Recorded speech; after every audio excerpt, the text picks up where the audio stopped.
Reformed Church. In verse 15, James 1:15. Actually, James 1:14. It just says, every man is tempted when he is drawn away of his own lust and enticed. Then when lust has conceived, that's the word I was looking for. When lust has conceived, it brings forth sin. So lust here is referring to like internal sin, right? Like sin in the flesh, before it's manifest in an action. And it says, when lust has conceived, it brings forth sin. And sin, when it is finished, you see that? Sin, when it is finished, brings forth death. That word finished is a related word to that word. When Jesus at the cross said, it is finished, that's like the word teleo. This is like apateleo. It's like a related word to that word. And it says, when sin is finished, it brings forth death. And so in other words, death is the culmination of all the problems in the world. It culminates in death. Obviously, Adam sinned, and his body died that day, but obviously because death is a process, the culmination of his sin is him dying fully in the flesh, and that's what this is talking about. It starts with lust, and when lust is conceived, it brings forth sin. It says, and when sin is finished, it brings forth death. In other words, death is that final process to all the problems that Adam brought in the world, is for a human body to die. And that's why Jesus, when he died, said, it's finished. Because, in other words, I ran the full course that was due to mankind.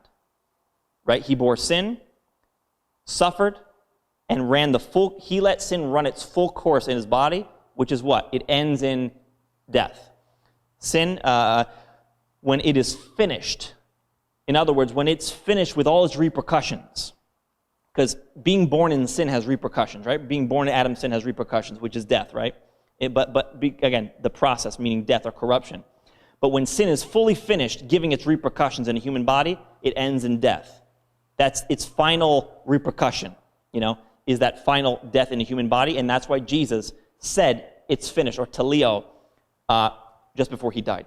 Because he was saying, I've let sin run its full course in me, all the way until death. And when he died, again, that's the culmination of all the problems in the world. It ends in death.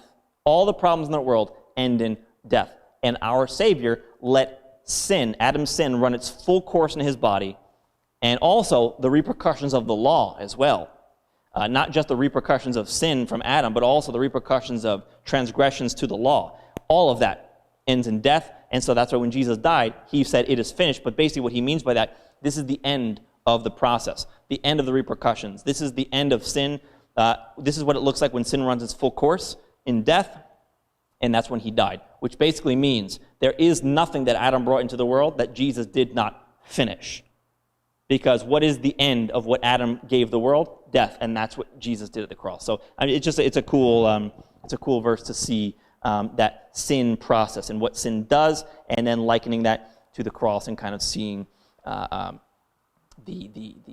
similarities there in that verse and when Jesus said it's finished at the cross as well. Again, all the repercussions of sin were taken at the cross. And that's a real thing. It's really cool to remind ourselves of that every once in a while too, that's a real thing.